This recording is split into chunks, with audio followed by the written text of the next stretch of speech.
My parents hid my dangerous brother's mental illness from us.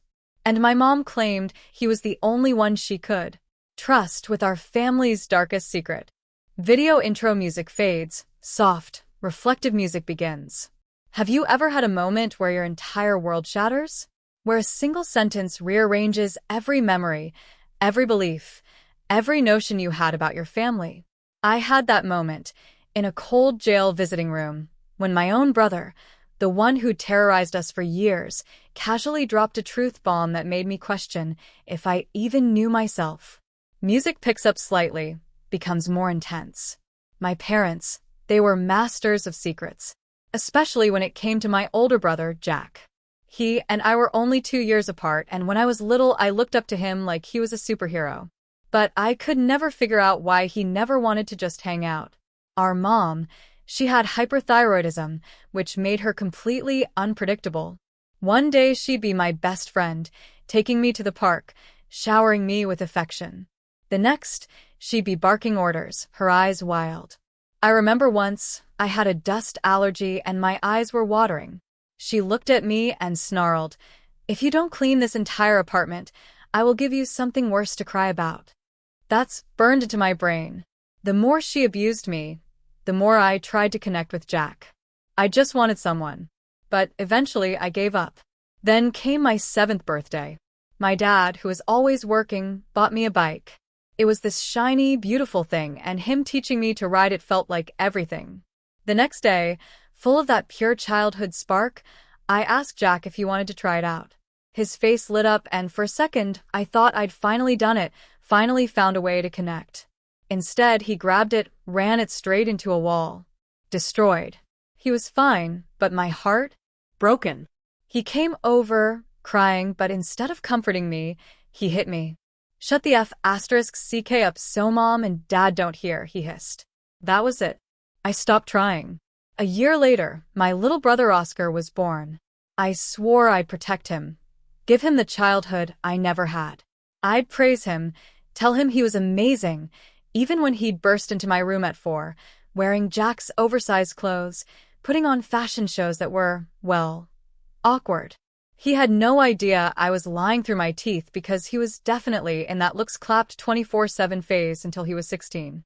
But he also had no idea how much of a loser the world might have seen him as because I treated him like gold. Go me, right? Eventually, Oscar moved into my room. Jack had gone from being just a horrible brother to a full-blown abusive addict.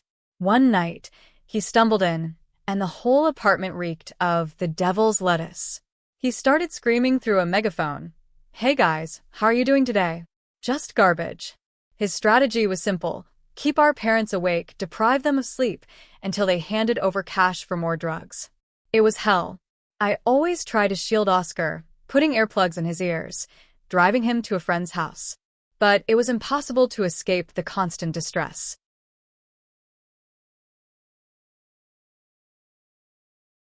Then one day, I walked in and saw Mom trying to cover a black eye Jack had given her with concealer.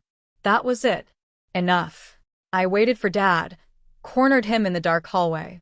"You need to kick him out," I pleaded, my voice trembling. "Get a restraining order. He's dangerous."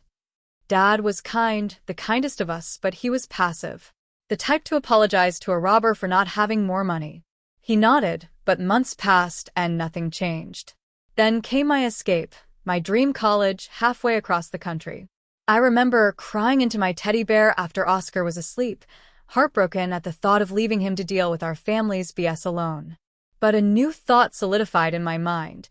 If I could graduate, get a better job, I could build a life for us. A home away from home. When I told Oscar, I expected him to beg me to stay, but his face remained completely stoic.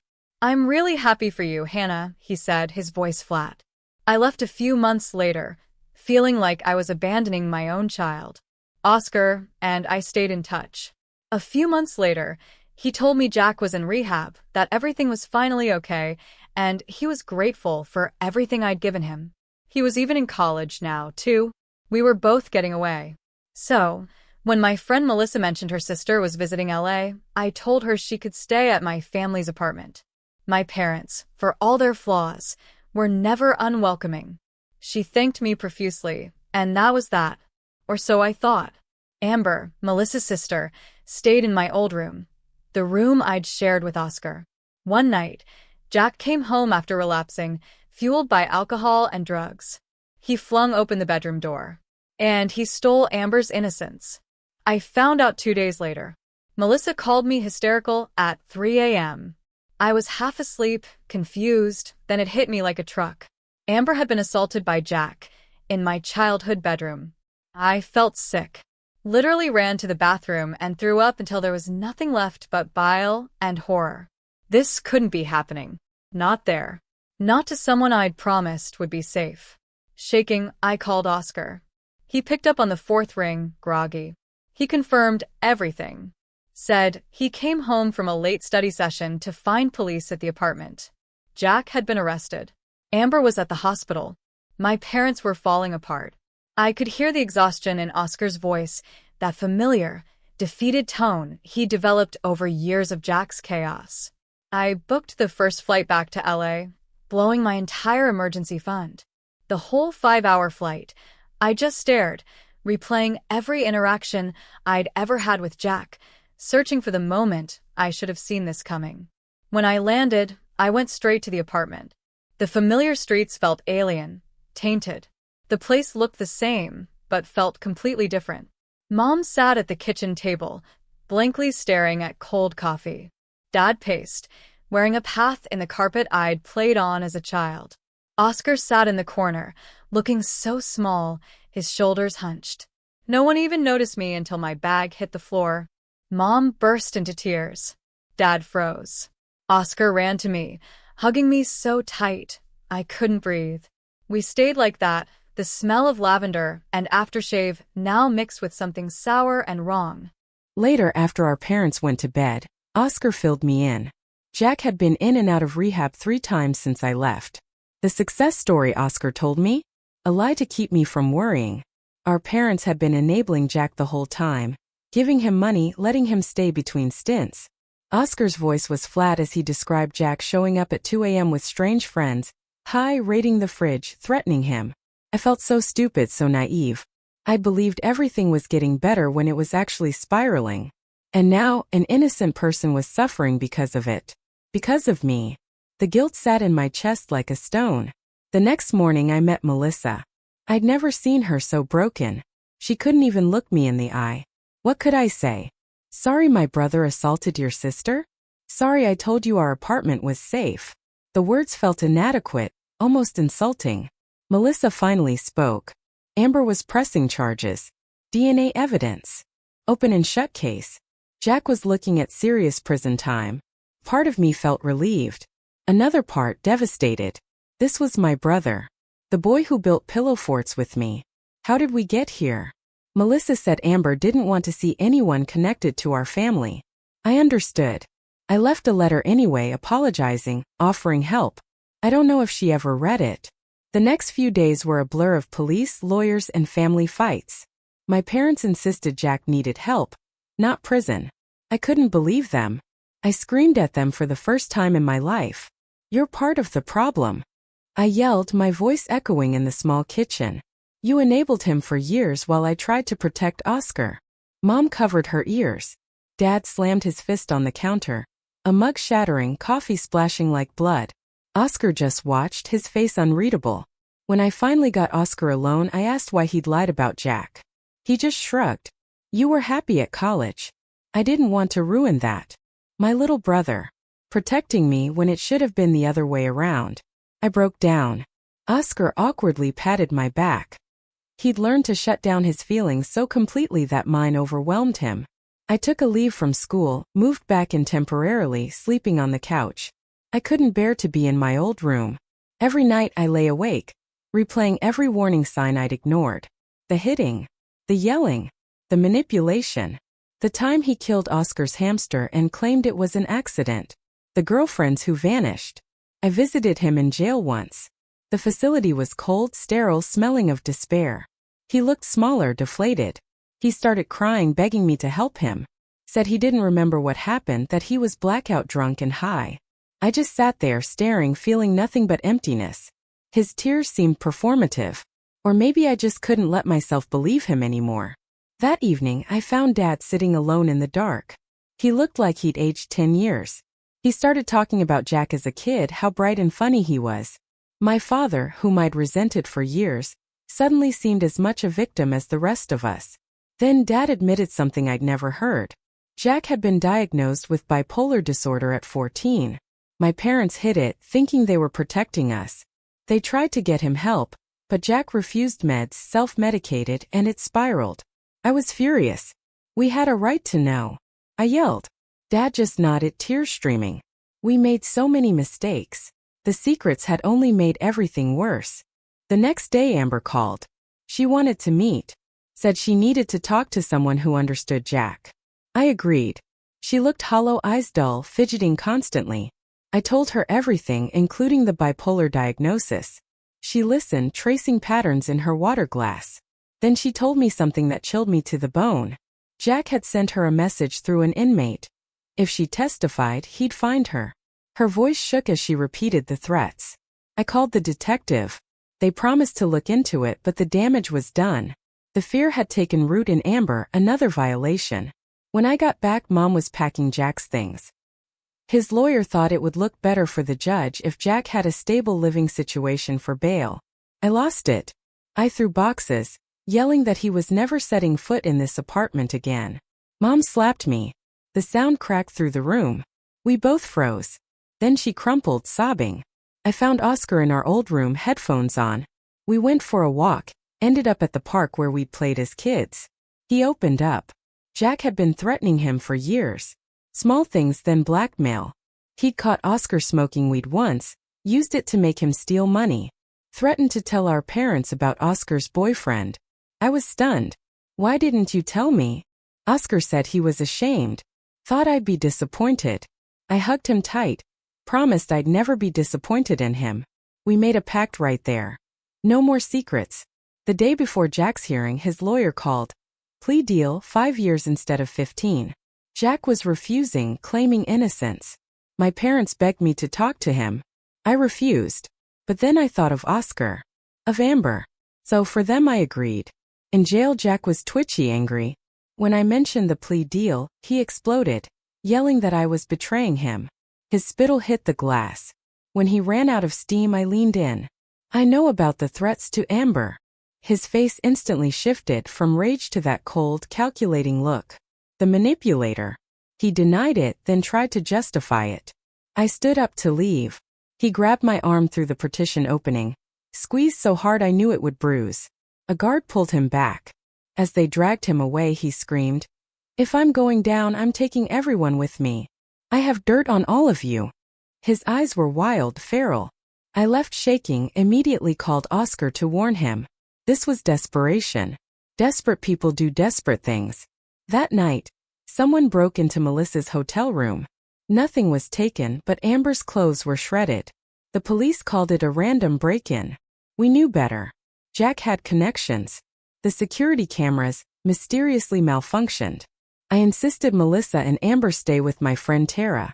I spent the night calling everyone I knew, warning them. The morning of the hearing, I found our apartment door ajar. Oscar's laptop was gone, and my old diary, hidden in a shoebox at the back of my closet, full of every family secret. Mom's abuse, Dad's neglect, Jack's escalating behavior. Oscar panicked. Private photos, messages, journal entries about his sexuality he wasn't ready to share. Inside, I was terrified. If Jack got his hands on my diary, he could twist everything, discredit me. We went to the courthouse. Traffic crawled. The courthouse was packed. Turns out Amber wasn't his first victim. 2 other women had come forward.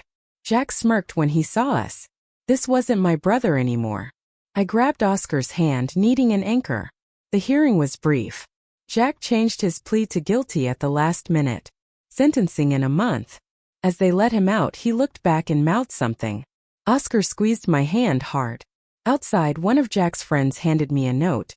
"Check your email. Jay says you have 24 hours to get him out or everything goes public." My phone buzzed. Screenshots of my diary, Oscar's photos, a video I'd never seen of Mom hitting me when I was 10. The email threatened to send everything to our extended family, our employers, our schools. Oscar and I sat in my car. We couldn't get Jack out. We wouldn't.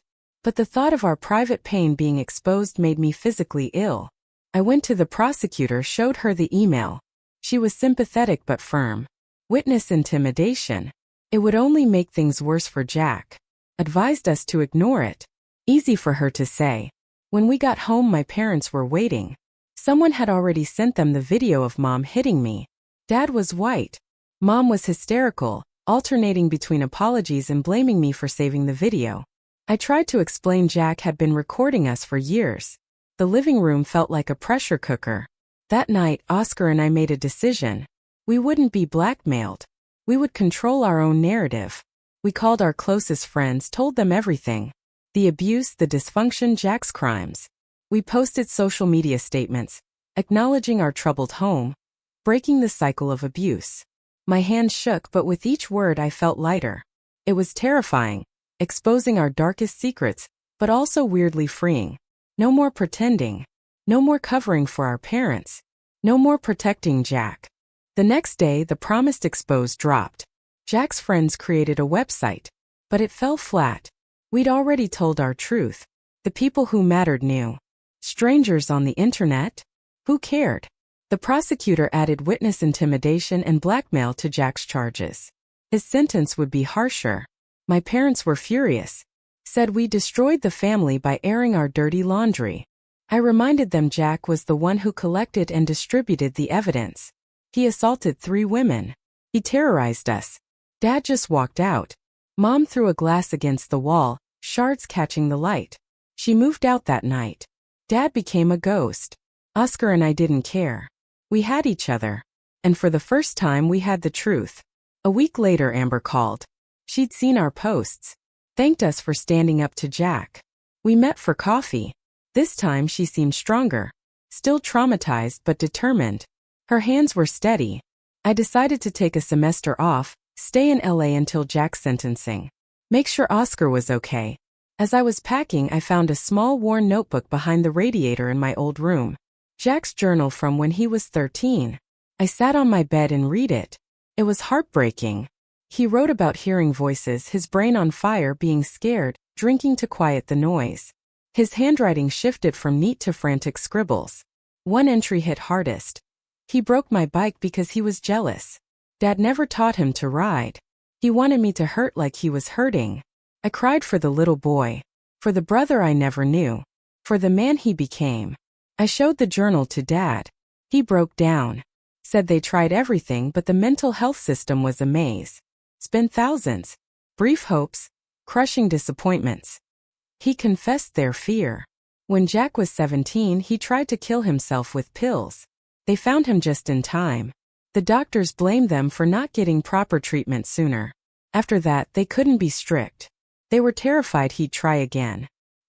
He used that against you, I said, a strange mix of anger and pity. He knew exactly what buttons to push. Dad nodded miserably. We knew what he was doing. We just didn't know how to stop it without losing him completely. I felt so many things. Anger at their failures. Pity for their impossible situation. Sadness for Jack. And underneath it all, a strange sense of relief. The truth was out. All of it. No more secrets. The day before sentencing, I visited Jack one last time. I brought the journal. He seemed surprised I'd found it, said he thought he'd burned it. For a moment, I saw a flicker of the vulnerable boy from the journal. I told him I was sorry the adults in his life had failed him, but I couldn't forgive what he'd done to Amber, to Oscar. Actions have consequences. He listened silently, then pushed the journal back. Keep it. Maybe someday you'll understand me better. As I stood to leave, he asked if I'd be at the sentencing. Yes, I said. But I'll be sitting with Amber and the other victims. He nodded. One more thing. His eyes met mine, clear and focused for the first time in years. And then he dropped it. The final, most devastating secret, the one that changed everything I thought I knew about our family. Dramatic pause. Dad isn't your real father, Jack said, his voice flat. Mom had an affair with her boss. That's why Dad always worked so much. He couldn't stand looking at you. The room started spinning. I gripped the table.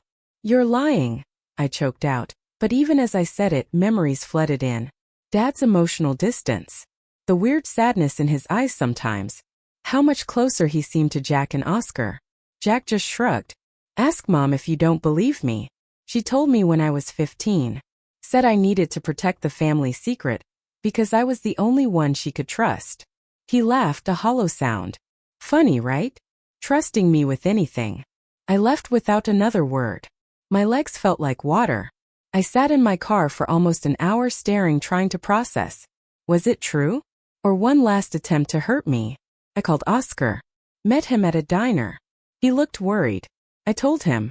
He didn't seem surprised. "I kind of figured something like that," he said, stirring his milkshake. "I found some old letters once from someone named Robert to Mom. They were pretty intense." "And you never told me?" I whispered, feeling betrayed all over again. Oscar got defensive. "I wasn't sure. Then I forgot. It was years ago, Hannah. I was like 12. We sat in silence. "We should ask Dad," I finally said. "Before the sentencing. We deserve the truth." Oscar looked terrified but nodded. "Dad was watching TV when we got home. We need to talk," I said, my voice steadier than I expected. "About Mom. About Robert. About who my real father is."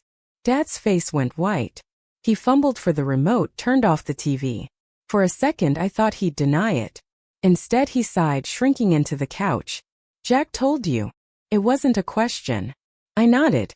He rubbed his face. "I wanted to tell you so many times. Your mother wouldn't let me. Said it would destroy you. Destroy us all."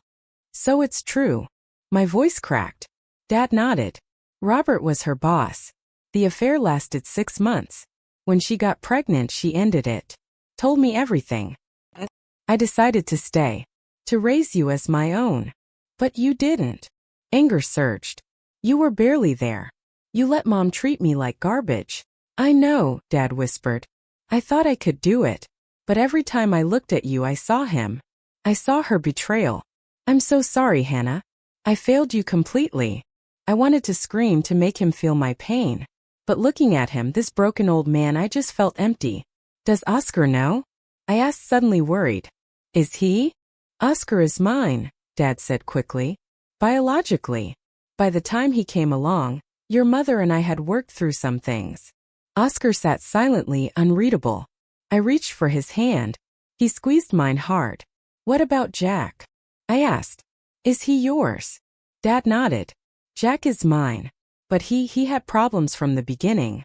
The doctor said it was just colic at first, but he never stopped crying. Never slept. As he got older, it just got worse. The mood swings, the anger. That doesn't excuse how you let him treat us." Oscar said suddenly, his voice hard. "You let him terrorize us for years."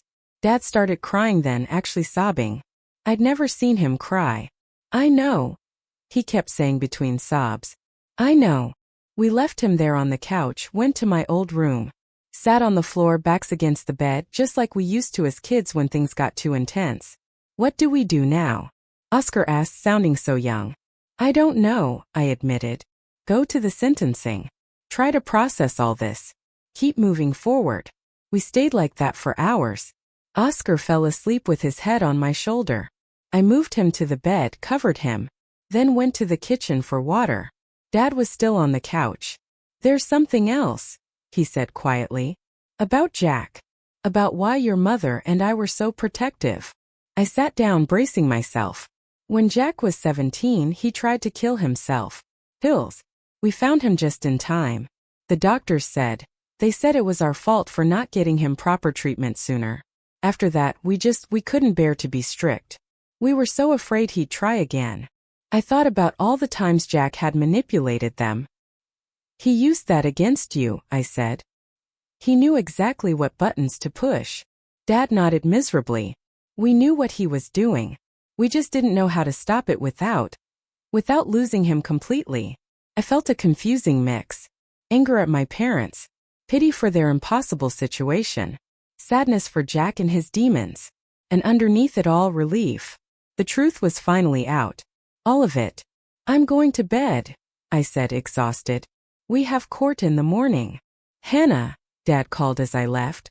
I do love you. I've always loved you. I just didn't know how to show it properly. I didn't respond.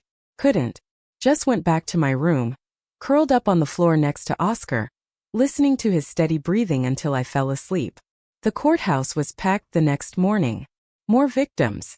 Reporters everywhere. Amber looked up when I entered. I nodded. She gave me a small smile. Jack was brought in, pale thin. He saw me and smirked, thinking his revelation had destroyed me. I stared back face neutral. The sentencing was quick. The judge was harsh. Predator. No remorse. 15 years, no parole. Jack's face didn't change. As they let him out, he looked back. For a second, I saw the lost little boy from the journal. Then he was gone. Outside, I approached Amber. I told her everything. Jack's mental illness, my parents' failures, the secrets. Not to excuse him, but to give her context. Thank you for telling me, she said. It doesn't change anything. Doesn't make it hurt less, but it helps to understand. I nodded. I just wanted you to have the whole picture. What will you do now? She asked. Go back to school, I guess. Help Oscar. Figure out who I am now that everything I thought I knew has changed. She squeezed my hand. I think you're stronger than you realize. You and Oscar both. Oscar was waiting by the car. Can we get out of here? We drove to the beach, sat on the sand. I'm not going back to that apartment, Oscar said. Not with them. Not after everything. What if we got a place together? I suggested. After I graduate. Somewhere halfway between your school and my job. Split the rent. His face lit up. You mean it? You'd want to live with me. Of course, I said, surprised by his reaction. You're the only family I've got that matters. He hugged me, a real hug. Same, he mumbled. We stayed until sunset making plans. Normal things. Movie nights. A dog. When we got back, Mom was there. She'd driven up from San Diego after hearing the news. She tried to hug me, but I stepped back. I know you hate me, she whispered. I don't, I said, surprised it was true. I just don't trust you. And I don't want to live in the past anymore. I told her our plan. She nodded, tears streaming. I hope someday you can forgive me. I didn't answer. I went to my room and packed. I had a flight back to school the next day. A life to rebuild. Oscar helped me carry my bags. Mom and Dad stood awkwardly in the doorway. I gave them stiff hugs. I'll call when I land, I told Oscar, hugging him tight. We'll talk every week. He nodded. Go be awesome. I'll be fine here until you're done with school. I believed him. Oscar was stronger than anyone knew. As I drove away, I glanced in the rearview mirror. Oscar was still there, waving. Mom and Dad had gone inside. The apartment building looked smaller, less intimidating. I rolled down the windows, letting the cool morning air rush in. For the first time in weeks, I could breathe properly. The future was uncertain, full of challenges. But it was mine to shape. Mine and Oscar's. Jack had tried to destroy us with his secrets, but in the end, by speaking our truth, we found our freedom. Music becomes hopeful and uplifting. Have you ever had a secret in your family that felt like it was tearing you apart? How did you deal with it? Or if you ever had to choose between protecting family and protecting yourself, what did you do? I really want to know your thoughts on this. Let me know in the comments below.